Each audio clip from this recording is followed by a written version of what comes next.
Hello guys, ఎలా ఉన్నారు అందరూ? ఇవైతే లాస్ట్ సండే మినీ వ్లాగ్ అన్నమాట.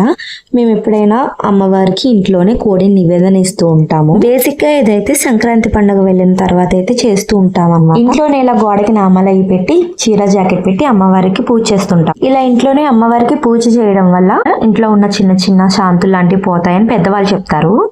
సో మేమైతే ఎవ్రీ ఇయర్ ఒక 2-3 టైమ్స్ అయితే ఇలా కోసుకుంటూ ఉంటాము. బిఫోర్ మ్యారేజ్ అయితే మాకు ఈ ఆచారం గురించి తెలియదు. ఆఫ్టర్ మ్యారేజ్ అయితే మా అత్తగారు వాళ్ళు ఇది పాటిస్తారు. మీలో ఎవరైనా పాటిస్తారా? Let me know in the comment section. అయితే ఇంట్లో కొంచెం చికాగ్గా ఉన్న బిజినెస్ లో ఏదైనా ముందుకు జరగకపోయినా మేమైతే ఇలాగే ఇంట్లో కోడిని అమ్మవారికి నివేదన ఇస్తూ ఉంటాము. ఇక్కడైతే అమ్మవారికి కోడిని నైవేద్యాలని ధూపం వేసి చూపిస్తాము. మా బుడ్డిది వాళ్ళ నాన్న పోటీపడి మరీ చూపిస్తున్నారు ధూపాన్ని. ఇలా ఎప్పుడైనా మనం కోడిని మొక్కుబడి ఇచ్చినప్పుడు మనం కోడిని కోస్తాం కదా, అప్పుడు తలకాయ అనేది అమ్మవారి దగ్గర వదిలేసి మనం బాడీ ఒకటి తీసుకువెళ్ళాలి. చాలా మంది అయితే ఘాటు పెట్టి తీసుకెళ్లిపోవచ్చు అని చెప్పేసి జస్ట్ ఒక చిన్న ఘాటు పెట్టి తీసుకెళ్లిపోతూ ఉంటారు. ఇంకా అమ్మవారికి పెట్టిన శారీ అయితే పక్కన చాకలి మామ ఉన్నారు, ఆవిడకి ఇచ్చేసాం. టూర్లో ఒక సామెత ఉంటుంది, చాకల చేయ చలవని చెప్పి వీళ్ళకి చాలా రెస్పెక్ట్ ఇస్తారు.